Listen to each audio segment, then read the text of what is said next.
Je ne sais pas si je dois encore me présenter. Je suis Lantam Songhai, je suis enseignant-chercheur à la faculté des sciences de santé de l'Université de Lomé et j'exerce comme médecin au centre hospitalier universitaire campus de Lomé. Je suis à vous, si vous êtes prêts pour qu'on puisse démarrer, je vais partager mon écran pour commencer la présentation.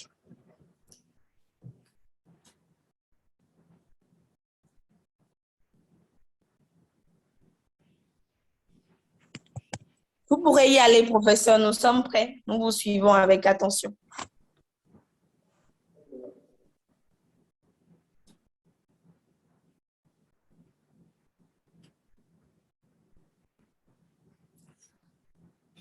Pour commencer, je dirais que l'échographie, comme vous avez dit dans votre introduction, on sait bien ce que c'est. C'est une technique d'imagerie qui est non irradiante, mais qui est très, très efficace lorsqu'on sait comment l'utiliser pour pouvoir aboutir à un diagnostic. Nous savons bien aujourd'hui que plusieurs circonstances nous amènent à pratiquer la médecine d'urgence, même si nous ne sommes pas des médecins urgentistes, en commençant par les circonstances traumatiques qui sont aujourd'hui de plus en plus fréquentes, que ce soit les accidents de la voie publique, que ce soit les accidents domestiques ou de travail. Il s'agit des circonstances qui sont devenues de plus en plus nombreuses dans nos pays. N'oublions pas aujourd'hui les conflits armés. Ces conflits armés peuvent être liés soit à des agressions terroristes, comme on en parle tous les jours, et il peut également s'agir des opérations de maintien d'ordre. Dans ces circonstances, nous avons des urgences et ces urgences sont généralement d'origine traumatique. Nous avons également un autre problème qui consiste au transport médicalisé des blessés ou des patients. Nous savons bien que nos ambulances et notre capacité de transport des malades et des blessés vers les hôpitaux sont encore à améliorer. Si nous voulons parler également du troisième point, c'est les salles de réanimation. En général, les salles de réanimation, on ne les retrouve que dans les grosses villes, en général dans les capitales. Et lorsqu'on les retrouve, ces salles de réanimation sont peu équipées, voire parfois inexistantes. Le gros problème, c'est les radiologues. Lorsque la tomodensitométrie elle est disponible, il faudra maintenant voir son accessibilité. Son accessibilité, l'accessibilité peut être géographique ou il peut s'agir d'une accessibilité financière dans nos pays.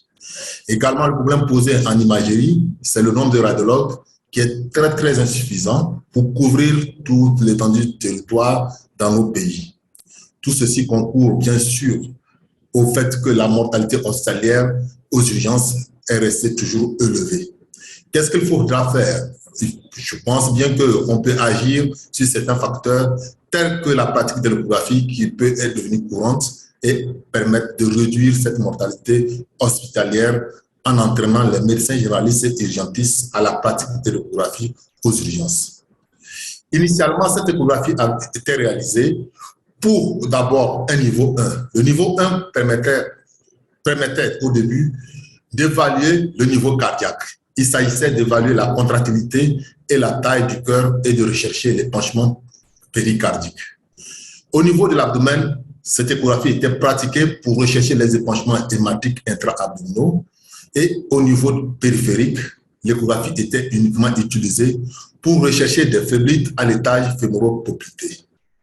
Mais de nos jours, d'autres indications sont posées, les protocoles d'approche sont devenus de plus en plus multiples et il y a plusieurs protocoles d'approche qui sont utilisés en médecine d'urgence selon le plateau technique et selon les compétences des équipes d'urgence. Ainsi, nous allons d'abord parler des cas de traumatisme et pour parler des cas de traumatisme, nous allons parler premièrement de la fast échographie. La fast échographie va nous permettre d'évaluer le péricarde, le péritoine et la plèvre dans les conditions de traumatisme. Et ensuite, les autres techniques, c'est-à-dire l'évaluation de la veine cave inférieure, l'évaluation des veines des membres inférieurs, l'évaluation également de la plèvre et du poumon en dehors du traumatisme et en cas d'urgence, et l'évaluation du cœur pour un urgentiste ou un médecin généraliste. Nous allons également présenter quelques diapositives sur le Doppler transcrânien et le diamètre du nerf optique, et puis l'évaluation du réflexe photomoteur par échographie. Avant de terminer, nous allons vous rappeler également d'autres techniques d'échographie aux urgences, telles que l'échographie de guidage et l'échographie osseuse. Si vous êtes prêts, nous allons commencer par la fast échographie. Donc, la fast échographie se définit de façon simple. Il s'agit d'un acronyme anglo-saxon qui est généralement utilisé, mais sa définition simple consiste à savoir qu'il s'agit d'une échographie focalisée. L'échographie focalisée, ça veut dire que la sonde est placée dans un secteur bien précis. On ne se promène pas avec la sonde dans l'abdomen ou dans le thorax, on le place dans une zone bien précise, ce qui permet de focaliser tous les faisceaux d'ultrasons à ce niveau. Et lorsqu'on place la sonde à ce niveau, ça permet d'explorer et de mieux prendre en charge les traumatismes. C'est un examen qui est standardisé. Standardisé, cela veut dire que nous soyons au Bénin, que nous soyons au Burkina Faso, que nous soyons en France, aux États-Unis, cette échographie est réalisée de la même façon, quel que soit le technicien. Et cette échographie a pour objectif de rechercher exclusivement des épanchements liquidiens dans un contexte de traumatisme. Il s'agira d'évaluer les 3 P. Le premier P étant le péricarde, le deuxième P, le péritoine, et le troisième P, les épanchements pleuraux. Lorsque cette échographie est complétée par des coupes thoraciques antérieures pour rechercher le pneumothorax, on utilisera l'acronyme IFAST échographie. Donc, si vous n'avez pas évalué avec les coupes thoraciques antérieures pour rechercher un pneumothorax, vous allez utiliser FAST échographie. Mais lorsque vous recherchez le pneumothorax, vous pouvez maintenant utiliser dans votre rapport l'IFAST échographie. Je vous ai bien dit qu'il s'agit d'une échographie focalisée. Donc, il y a des zones dans lesquelles il faut placer la sonde essentiellement pour pouvoir rechercher ces épanchements péricardiques, pleuraux ou péritonéaux. Sur cette diapositive, vous allez constater qu'il y a une zone. Vous allez bien constater qu'il y a une zone qui est en bleu. La zone en bleu, c'est la zone dans laquelle nous allons déposer la sonde pour rechercher le pneumothorax. Vous allez constater une zone qui est ici en violet, plutôt en orange. Dans cette zone, nous allons rechercher l'hémothorax et rechercher également l'hémopéritoine. La zone en vert également permet de rechercher l'hémothorax et l'hémopéritoine. Lorsqu'on dépose la sonde là où vous avez quelque chose en violet, il s'agit de rechercher l'épanchement péricardique. Et lorsque vous déposez la sonde tout autour de la vessie, dans la zone où il y a la vessie, ça vous permettra de rechercher un épanchement liquidien intrapéritonéal, c'est-à-dire un hémopéritoine dans un contexte traumatique. Comment allons-nous procéder? Pour évaluer le premier P, c'est-à-dire le péricarde, le sujet est allongé et vous placez la sonde là, exactement où vous voyez la flèche. Vous voyez ici la main de l'opérateur et la sonde ainsi orientée. Il s'agit d'une coupe transversale dans le creux sous-syphoïdien. On appuie pour pouvoir explorer au fait le péricarde. Quand vous plongez la sonde ainsi, qu'est-ce qu'on doit voir? Vous allez tomber sur une image qui montre des cavités cardiaques en mouvement et tout autour des cavités cardiaques, vous avez une image hyper-échogène qui correspond au péricarde. Parfois, lorsque le patient est en bon point, c'est-à-dire qu'il a une importante masse adipeuse abdominale, c'est difficile de réaliser cette échographie dans le creux sous-syphoïdien. On sera amené à réaliser cette échographie pour l'évaluation du péricarde par des coupes transversales, par des coupes longitudinales parasternale gauche, comprises entre la ligne parasternale gauche et la ligne médioclaviculaire. Donc, on dépose la sonde à ce niveau dans le sens longitudinal comme indiqué sur ces flèches. Ceci va nous permettre de mettre en évidence chez ce patient le péricarde sous forme de structure hyper-échogène qui entoure au fait les cavités cardiaques qui sont anéchogènes et animées de mouvements cardiaques. Sur cette image d'échographie réalisée chez un patient reçu dans le cadre d'un traumatisme thoracique, l'échographie avait permis de mettre en évidence, si vous faites attention, vous voyez bien le cœur qui est là, avec ses mouvements cardiaques ou ses actions d'activité cardiaque, et tout autour, vous avez une collection liquidienne tout autour du cœur. Donc, cette collection liquidienne, elle est noire, elle est anécogène et c'était agi d'un hémopéricarde suite à un traumatisme thoracique. L'épanchement péricardique était plus évident chez ce patient qui présentait un grand épanchement péricardique tout autour du cœur qui garde ses mouvements actifs, c'est-à-dire que son activité cardiaque, alors que vous constatez qu'il y a un épanchement liquidien anécogène tout autour du péricarde correspondant à l'hémopéricarde, dont la ponction était nécessaire pour améliorer la prise en charge de ce patient. Passé le premier P, nous allons aller rapidement à l'évaluation du deuxième P, c'est-à-dire le péritoine. Pour évaluer le péritoine, le patient est toujours en décubitus dorsal. Nous plaçons la sonde là où vous voyez exactement, c'est-à-dire que dans le prolongement du creux axillaire et également entre le thorax et l'abdomen. Et lorsque vous déposez la sonde là-bas, la sonde doit être parallèle au plan du lit d'examen. Il faut également tout faire pour être le plus derrière, c'est-à-dire beaucoup plus proche du plan du lit pour éviter d'avoir de mauvaises images. Lorsque vous déposez la sonde à ce niveau, vous allez obtenir une image.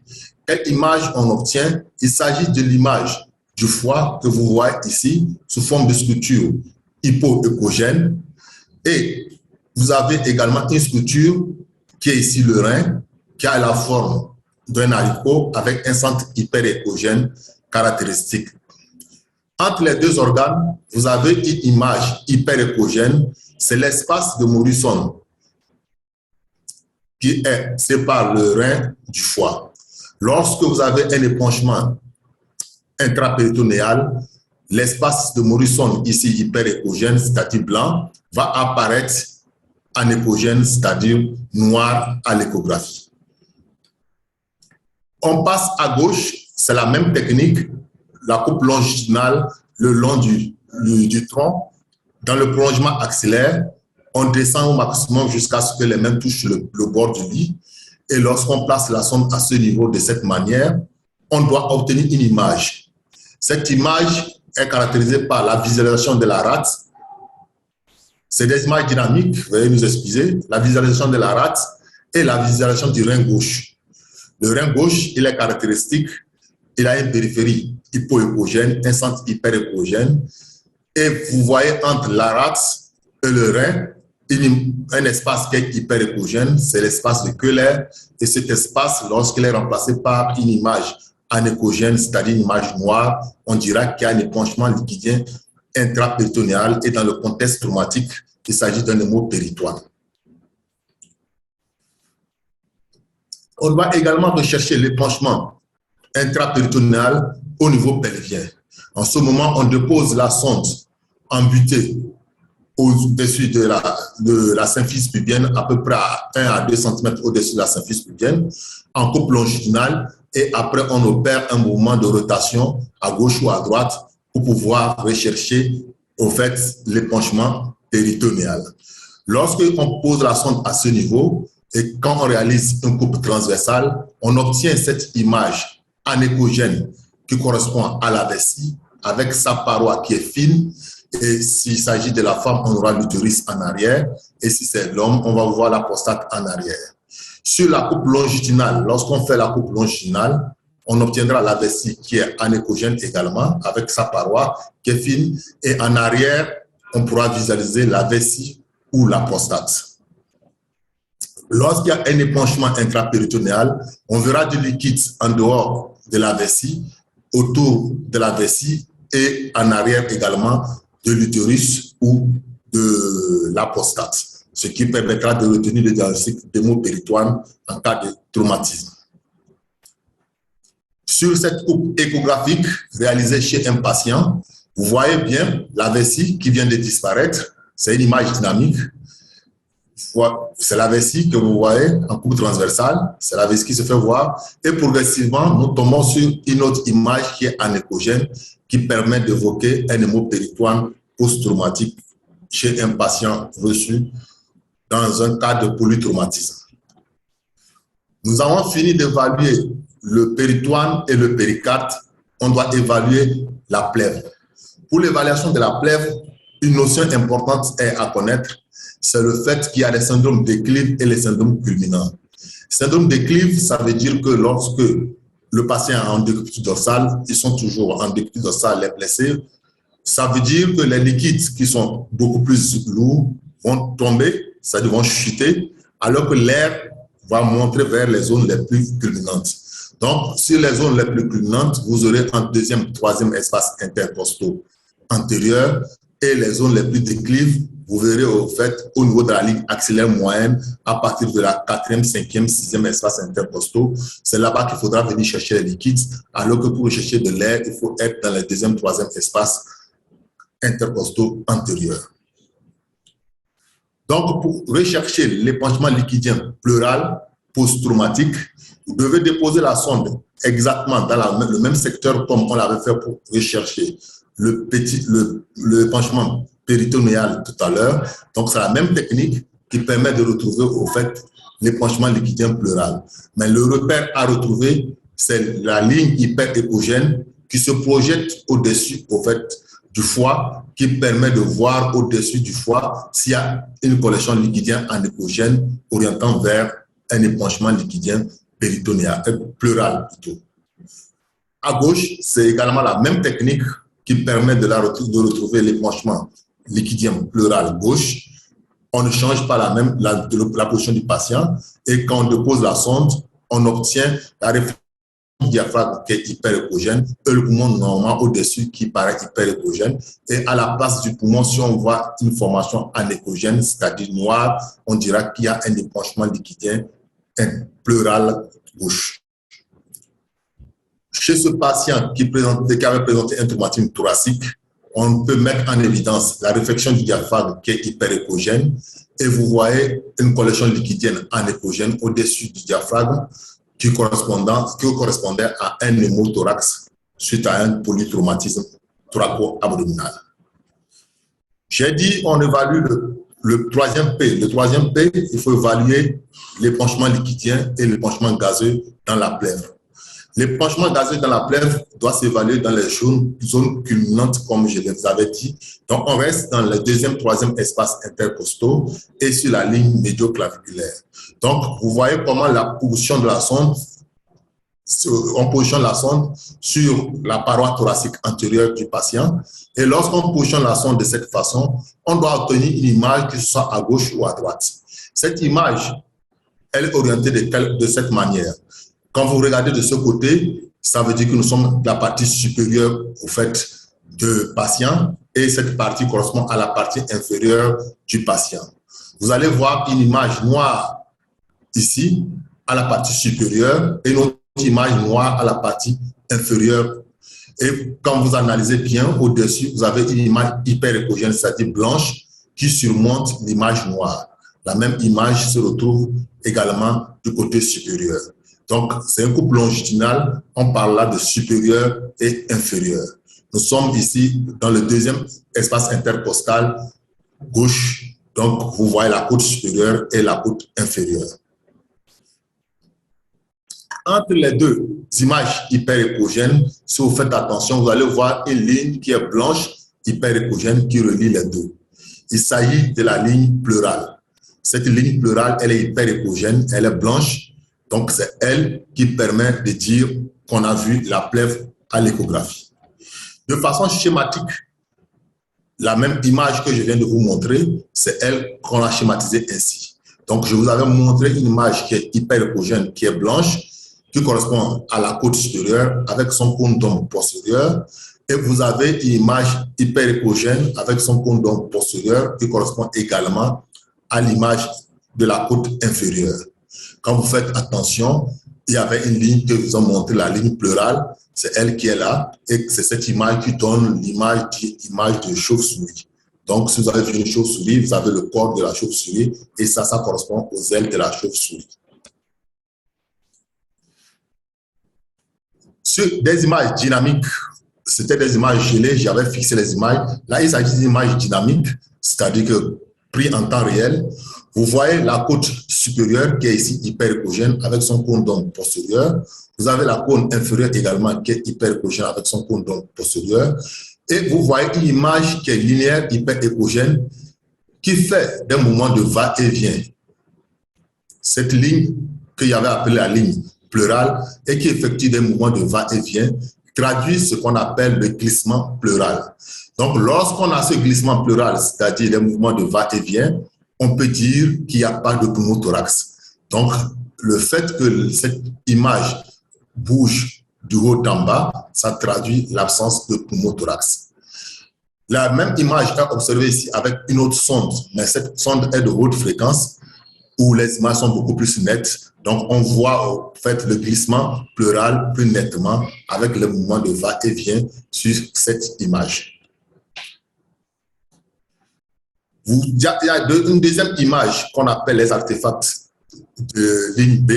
Les artefacts de ligne B, quand vous faites attention, nous avons la ligne de glissement pleural qui est nettement visible. Et quand vous faites attention, vous allez voir d'autres lignes qui sont perpendiculaires à cette ligne. Elles sont hyper-échogènes et perpendiculaires. C'est une à deux lignes qui apparaissent et qui sont perpendiculaires à cette ligne.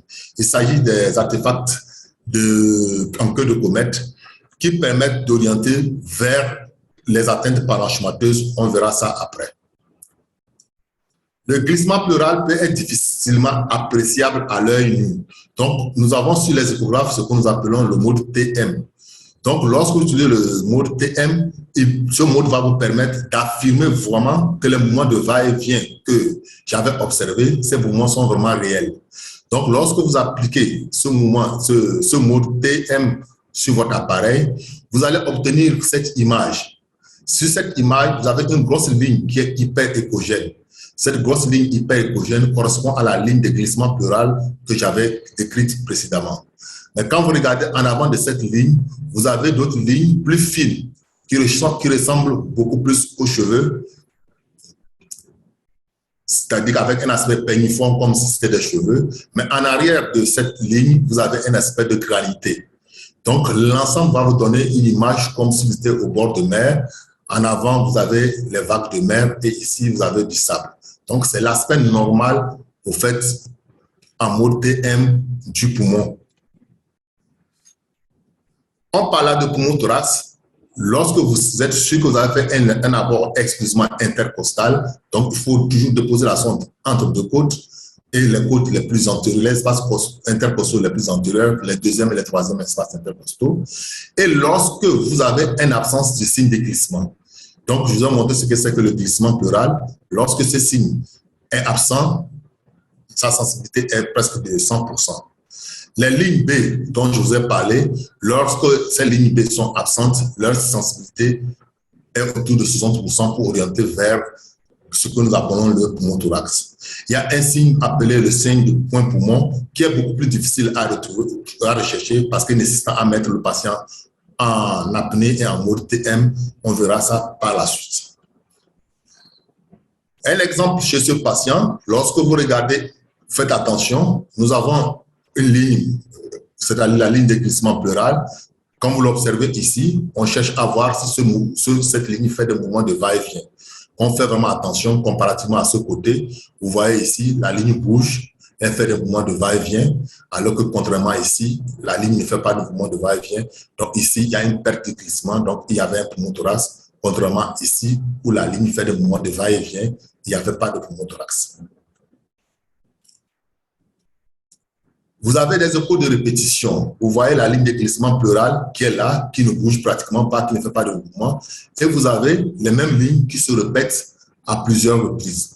Donc, quand vous avez ces images qui se répètent plusieurs fois, c'est des images qui orientent vers l'existence d'un pneumothorax lorsque l'échographie pleurale est réalisée. Lorsqu'on applique le mode TM peut permettre également d'évoquer le pneumothorax.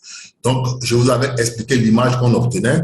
On obtenait une image avec une ligne hyperégogène et un aspect péniforme en avant. Donc, j'ai changé de patient. L'avant, c'était un premier patient. Maintenant, je suis chez un second patient. Vous voyez qu'on a un aspect péniforme, que ce soit en avant ou en arrière de la ligne pleurale. Contrairement à ce qu'on avait avant, ici, on avait un aspect de granité de sable, alors qu'en avant, vous voyez ici une granité et on a un aspect péniforme et une ligne de glissement pleural. Lorsqu'on change de côté chez le patient, on va obtenir un aspect sous forme péniforme, que ce soit en avant ou en arrière de la ligne de glissement pleural, correspondant à ce que nous appelons un aspect dit en côte barre. Le point poumon, comme je vous avais dit, c'est le point où la plèvre se détache du poumon. Donc, lorsqu'il y a un poumon thorax, c'est qu'il y a une rupture il y a un décollement pleural. Là où la plèvre se détache du poumon peut être visualisé à l'échographie. Lorsque vous regardez cette image, vous avez une partie où la ligne de glissement, vous avez le glissement pleural qui s'effectue. Le glissement pleural existe, mais à partir d'un point, on constate que le glissement pleural est absent. Donc, la jonction entre les deux, c'est ce que nous appelons le point poumon. Lorsque vous arrivez à le visualiser à 100%, soyez sûr qu'il s'agit d'un pneumothorax. Quand est-ce qu'il ne faut pas faire l'IFAST-échographie?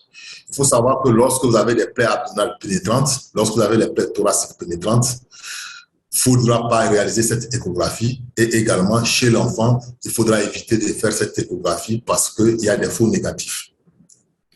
Voilà ce qu'il y avait à vous dire en ce qui concerne les cas de traumatisme thoraco-abdominaux à explorer en urgence à l'échographie. Les autres techniques d'échographie en urgence qu'on peut pratiquer, il s'agira d'abord d'évaluer la veine cave inférieure. Pourquoi faut-il évaluer la veine cave inférieure? L'évaluation de la veine cave inférieure va nous permettre de chercher une insuffisance cardiaque droite aiguë, c'est-à-dire un cœur qui est surchargé, et également l'évaluation de la veine cave inférieure va nous permettre également de rechercher une hypovolémie. Comment cela se passe?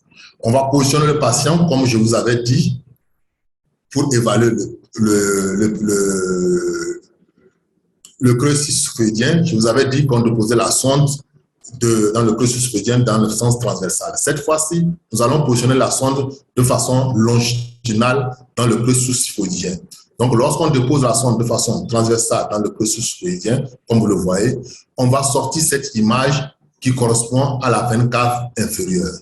C'est la veine cave inférieure que vous voyez comme ça. En arrière, en avant, vous avez le foie et vous avez les cavités cardiaques. C'est la même image que je vous ai montrée ici en mode dynamique, où vous voyez la veine cave inférieure qui vient, au fait, se jeter dans l'atrium droit.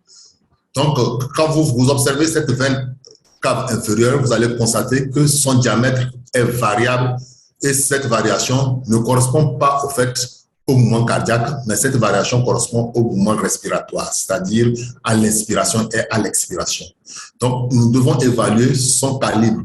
Son calibre varie de 11 à 25 mm. Et lorsque on a une modulation respiratoire, et cette modulation respiratoire doit être toujours inférieure à 50%. Donc, cette modulation respiratoire doit être inférieure à 50%. Lorsque la modulation respiratoire est supérieure à 50%, ça veut dire qu'on a une surcharge cardiaque. Lorsque nous avons une modulation qui est très faible, c'est-à-dire qui est inférieure à 50%, ça veut dire que nous avons une veine cave inférieure qui est collabée, ça veut dire que nous sommes en hypovolémie. Je vous montre un exemple ici. En expiration, on va mesurer la veine cave inférieure, le diamètre de la veine cave inférieure, et en inspiration, on mesure ce diamètre pour chercher soit une surcharge cardiaque ou rechercher une hypovolémie. L'évaluation des veines des membres inférieurs également est intéressante aux urgences. Il s'agira vraiment d'étudier les veines poplitées et les veines fémorales pour pouvoir rechercher éventuellement un thrombus endoluminal. Il y a plusieurs techniques qui sont utilisées, mais nous allons utiliser la technique la plus simple. Et la technique la plus simple pour un urgentiste consiste à rechercher la compressibilité de la veine, des veines des membres inférieurs. La compressibilité des veines inférieures, ça consiste à quoi? Vous avez une veine poplitée ou une veine fémorale sur laquelle on essaie de mettre la pression et qu'on met cette pression, normalement, la veine se collapse complètement. Mais lorsque vous faites cette compression et la veine ne se comprime pas, ça veut dire qu'il s'agit d'une veine qui contient du matériel, c'est-à-dire d'une veine thrombosée. La technique est tout à fait simple. Donc, quand vous voyez cette diapositive, sur cette diapositive, vous avez deux structures anéchogènes, c'est-à-dire il y a une qui est petite et il y a une autre qui est grande. Donc, la petite, c'est l'artère fémorale et la grande, c'est la veine. Donc, quand on fait la compression, vous constatez que la veine se comprime complètement sur cette image, mais sur l'image contralatérale, vous avez l'artère qui est là et vous avez la veine qui est là. Mais quand on fait la compression, la veine ne se comprime pas. Et cette veine non compressible traduit une thrombose de la veine fémorale. Et vous comprenez bien que dans une situation d'urgence, vous devez mettre le patient sous traitement pour éviter que cette thrombose s'étend à la veine cave inférieure et ne se complique d'embolie pulmonaire. La plèvre, comme je venais de vous le dire, la plèvre et le parenchyme pulmonaire doivent être également évalués dans des cas de dyspnée aiguë. Cette dyspnée aiguë peut ne pas être d'origine traumatique. Il faudra utiliser les mêmes signes que précédemment pour pouvoir rechercher au fait un épanchement gazeux ou un épanchement liquidien dans des contextes non traumatiques, c'est-à-dire une pleurésie massive ou un pneumothorax spontané peuvent expliquer au fait une dyspnée aiguë. C'est les mêmes signes qu'on a vus qu'il faudra utiliser. On a vu cette image déjà. Je vous avais dit qu'il s'agissait de glissement pleural qui est très important à rechercher pour affirmer que la plèvre est accolée. Et lorsque la plèvre n'est pas accolée, on n'aura pas ce glissement pleural. On a vu déjà ces images. Cette image, on ne l'a pas vue, mais elle est intéressante. Ça s'agit de la ligne B. Donc, je vous avais dit qu'il y avait la ligne de glissement pleural qui est une ligne horizontale et vous avez les lignes B qui sont des lignes perpendiculaires, presque perpendiculaires à cette ligne de glissement pleural.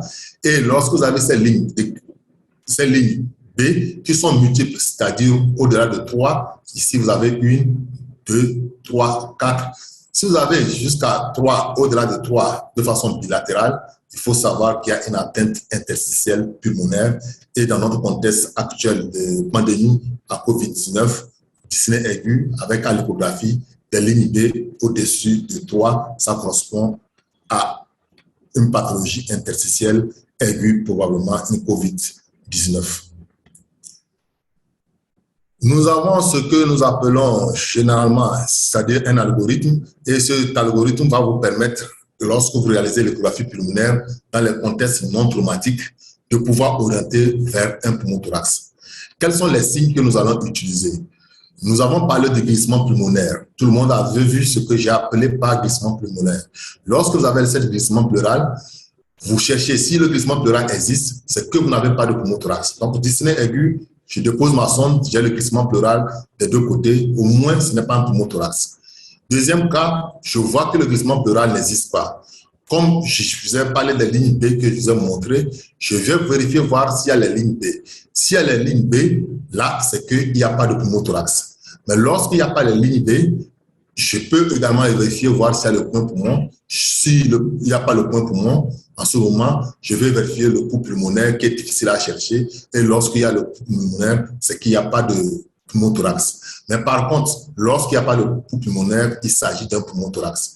Lorsque vous avez le point poumon, c'est qu'il s'agit d'un pneumothorax. Donc, vous comprenez bien que lorsque vous avez un glissement pulmonaire qui est présent, il n'y a pas de pneumothorax. Et lorsque le glissement pulmonaire est absent, en général, c'est qu'il y a un pneumothorax en dehors de quelques exceptions où nous avons les lignes B qui sont multiples, qui orientent vers d'autres pathologies. Nous avons également ce qu'on appelle la prise en charge des dyspnées aiguës. Il y a des techniques qu'on appelle sous forme d'acronyme Blue Protocol. Il s'agit d'une échographie pulmonaire réalisée en urgence au lit du patient. Cette échographie, lorsqu'elle est réalisée, va nous permettre d'orienter soit le patient vers une atteinte parenchymateuse pulmonaire, c'est-à-dire une pneumopathie massive, ou vers une atteinte pleurale qui explique sa détresse respiratoire. Donc, comment ça se fait? Il faudra en premier lieu faire examiner les zones les plus déclives et les zones proclives. Je vous ai montré les zones déclives et les zones proclives dans lesquelles il faut déposer la sonde. Deuxième étape, il faudra rechercher les lignes A et les lignes B. Donc, lorsqu'on recherche les lignes A et les lignes B, on va revenir voir s'il y a un glissement pulmonaire. Lorsque le glissement pulmonaire est présent, on cherche à voir s'il y a les lignes B. Je vous ai montré les lignes B. Lorsqu'il y a les lignes B et de façon bilatérale, il s'agit d'un syndrome interstitiel et dans le contexte pandémique actuel, il s'agit d'un cas de COVID-19. Lorsque les lignes A, on retrouve les lignes A de façon bilatérale, je vous ai montré les lignes A, on fait le test veineux, c'est-à-dire on va vérifier la perméabilité des veines fémorales et poplitées. Lorsque les veines fémorales et poplitées sont thrombosées, en ce moment, il s'agit d'une embolie pulmonaire. Lorsque les veines poplitées et fémorales sont perméables, il s'agit plutôt d'un autre contexte, soit d'une consolidation, c'est-à-dire une pneumopathie massive, ou soit d'un asthme ou d'une bronchopneumopathie chronique obstructive.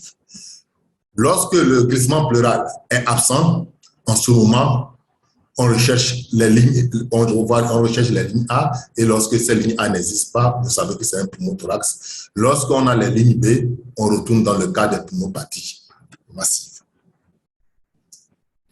L'échographie du cœur peut être pratiquée également par l'urgentiste, et cette échographie du cœur, lorsque l'urgentiste doit la réaliser, il doit savoir où exactement positionner sa sonde.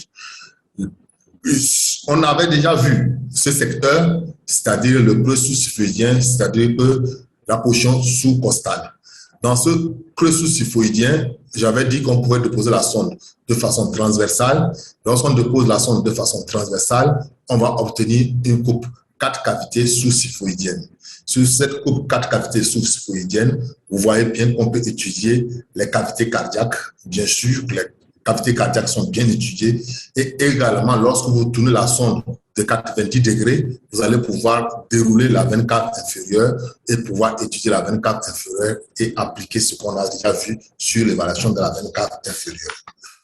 Vous avez également à réaliser la coupe apicale 4 cavités. Donc, on vient au niveau de l'apex du cœur. Lorsque vous êtes au niveau de l'apex du cœur, vous avez deux façons. Vous voyez, vous déposez la sonde soit le long de l'axe du cœur. Quand vous déposez la sonde dans le sens de l'axe du cœur, vous allez obtenir sur la ligne médioclaviculaire, vous allez pouvoir obtenir la coupe apicale de cavité. Et lorsque vous tournez ça de 90 degrés, vous allez plutôt obtenir la coupe apicale 4 cavités du cœur. On reviendra sur ces images.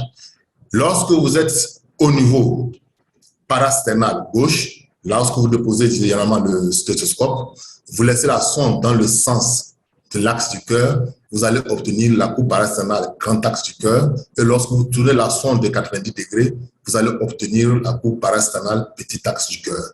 Donc, vous avez vu que je parle des positions où nous déposons d'habitude le stéthoscope. Et lorsque vous avez la sonde et vous vous entraînez, ou vous avez quelqu'un pour vous entraîner, vous pourrez le faire. Lorsque nous déposons la sonde, comme je vous l'avais dit, quand on dépose la sonde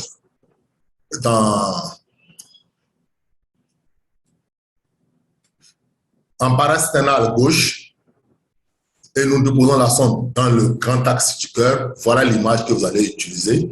Et lorsque vous le déposez dans le petit axe en parasternal gauche, voilà l'image que vous allez pouvoir obtenir. Ces images vont vous permettre d'étudier, bien sûr, en parasternal gauche, le péricarde, vous le voyez, le péricarde qui est hyper épogène. Et ces coupes également vous permettent d'évaluer la contractilité visuelle du cœur. Donc, de façon visuelle, vous évaluez la contractilité du cœur. Et également, ça vous permet également d'évaluer de façon qualitative le ventricule gauche. Ici, vous avez le ventricule gauche et vous avez le ventricule droit. Donc, vous pouvez évaluer le volume du ventricule gauche par rapport au volume du ventricule droit afin de déterminer s'il y a une dilatation des cavités cardiaques droites. Sur cette coupe également, vous pouvez évaluer le septum interventriculaire, mais ça, c'est vraiment beaucoup plus avancé. Et puis, l'étude des valves également, c'est vraiment l'échographie un peu plus avancée. Ce que vous devez retenir, c'est l'évaluation de la contractilité, l'évaluation du péricarde et l'évaluation des volumes du ventricule gauche par rapport au volume du ventricule droit sur ces coupes. C'est largement suffisant pour un urgentiste pour tirer une conclusion. Vous avez les coupes appelées les coupes apicales du cœur. Ça veut dire que je dépose la sonde au niveau de l'apex du cœur. Lorsque je dépose la sonde au niveau de l'apex du cœur, j'obtiens les coupes 4 cavités apicales. Sur ces coupes, nous étudions bien sûr correctement le péricarde pour chercher un épanchement péricardique. Sur ces coupes également, nous pouvons également étudier ce que j'avais dit la contractilité visuelle du cœur et évaluer au fait le volume du ventricule gauche par rapport au volume du ventricule droit.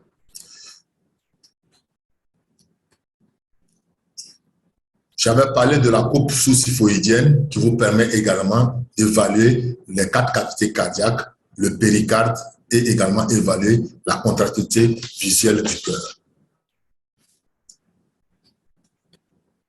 Lorsque vous pratiquez cette échographie de cette manière, qu'est-ce que nous devons conclure à la fois?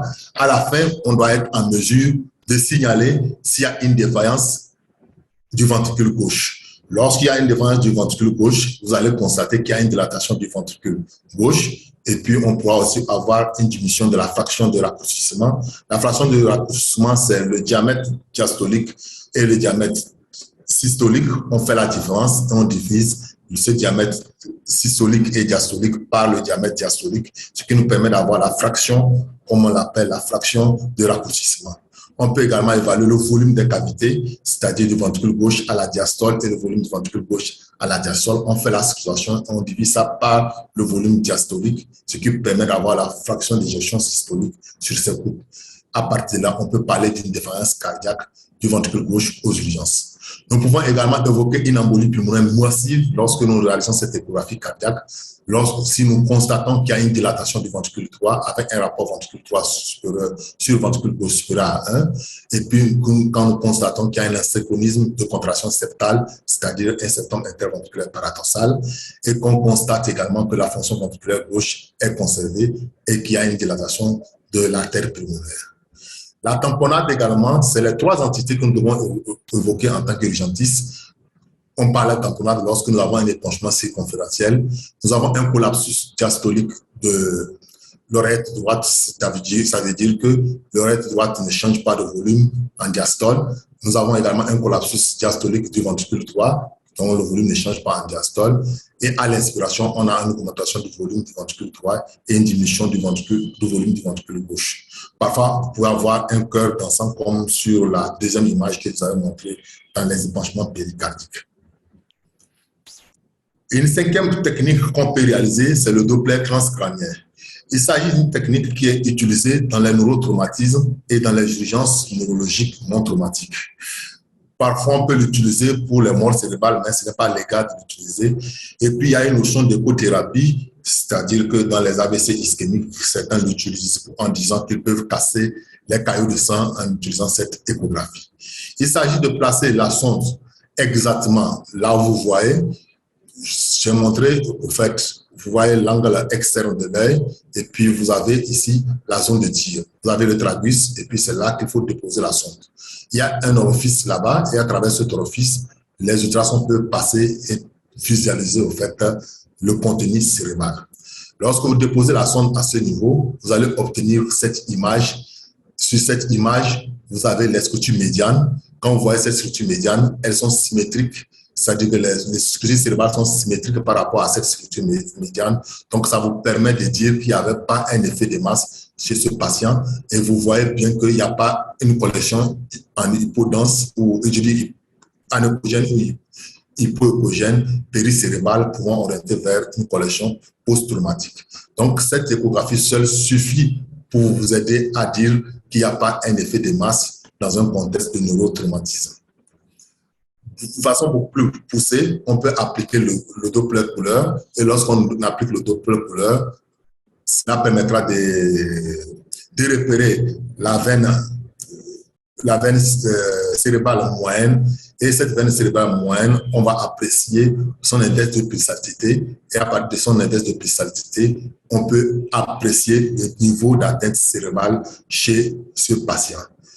Donc, lorsque les enregistrements seront faits, ça c'est beaucoup plus ceux qui sont entraînés, ils vont faire des enregistrements sur cette artère cérébrale moyenne et à partir de la mesure des différents index, on pourra apprécier le niveau d'atteinte cérébrale.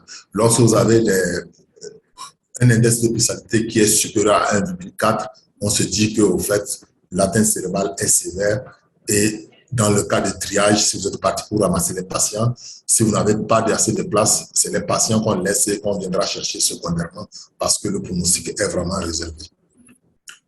La mesure du diamètre du nerf optique. La mesure du diamètre du nerf optique également va nous permettre de rechercher l'hypertension intracrânienne.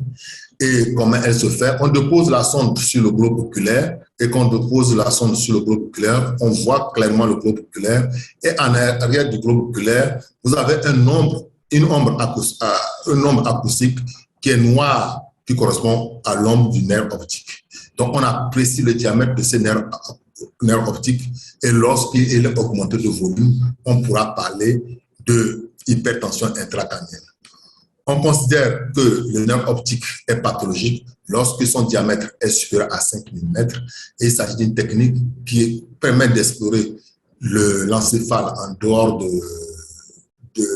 des cas où quand vous n'avez pas de scanner, comment faire pour monitorer les patients qui présentent un syndrome d'hypertension intracrânienne. Vous pouvez l'utiliser, évaluer ce diamètre, voir si progressivement le diamètre diminue. S'il ne commence pas à diminuer, ça veut dire que la pression intracrânienne a commencé à diminuer. Dans le triage des patients également, lorsqu'on va pour transporter des blessés en cas de catastrophe ou de blessés multiples, vous n'avez pas assez de place, donc il faut trier les patients. Les patients qu'on peut sauver, on les prend. Ceux qui ne sont pas vraiment, comme on le dit, transportables, on peut les laisser pour venir secondairement voir si on peut également les sauver. Comment la mesure se fait? On mesure le nerf optique à 3 mm au fait de sa naissance. Voilà comment ça se fait de façon dynamique, cette mesure. Donc, on pose notre calyptère là-bas, on évalue 3 mm et on mesure le diamètre du nerf optique. Ici, il était égal à 3,8 mm. Donc, il n'y avait pas d'hypertension intracrânienne chez ce patient. L'évaluation du réflexe photomoteur, tout le monde le sait, nous utilisons d'habitude nos lampes torches. Ça permet d'évaluer au fait le réflexe photomoteur. Ce réflexe photomoteur également peut être évalué par l'orientiste à partir de l'échographie. Et à partir de l'échographie, qu'est-ce qu'on fait?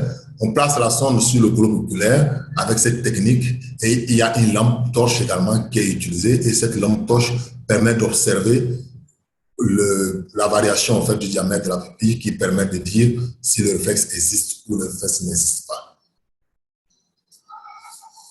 Le guidage échographique avec l'échographie pour placer les cathéters, c'est une technique qui est utilisée par les échographistes très entraînés, c'est-à-dire les urgentistes entraînés, mais elle n'est pas difficile à pratiquer. Il s'agira d'apprécier au fait la distance par rapport à laquelle il faut introduire le cathéter.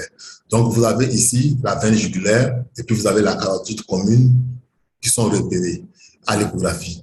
Donc, on apprécie depuis la peau jusqu'à la profondeur pour savoir que cette distance est inférieure à 2 cm. Donc, ça veut dire que si je vais introduire mon cathéter, je ne dois pas l'enfoncer au-delà de 2 cm.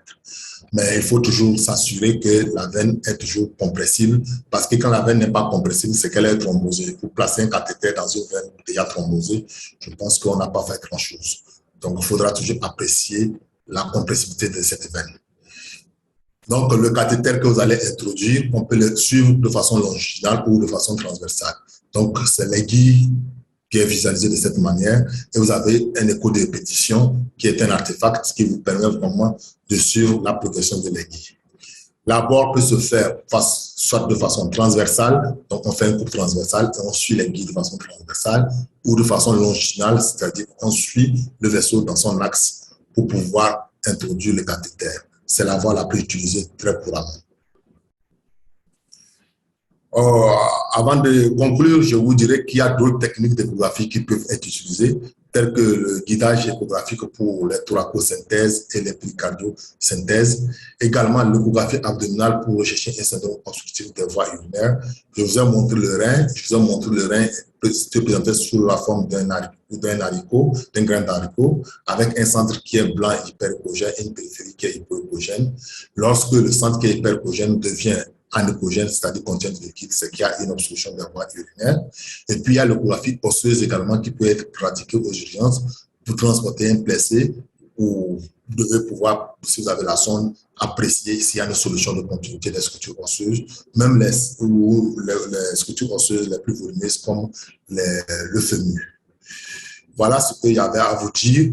Mais je vais terminer en disant que cette échographie sous forme d'atelier, c'est intéressant de le faire sous forme d'atelier, mais ce qui est bien, c'est que de vous organiser en équipe de façon locale pour que les radiologues sur le terrain ou avec qui vous travaillez puissent vous entraîner pour que vous puissiez réaliser ces échographies en urgence afin de limiter ou diminuer au fait la mortalité hospitalière aux urgences. Je vous remercie pour votre aimable attention. Merci.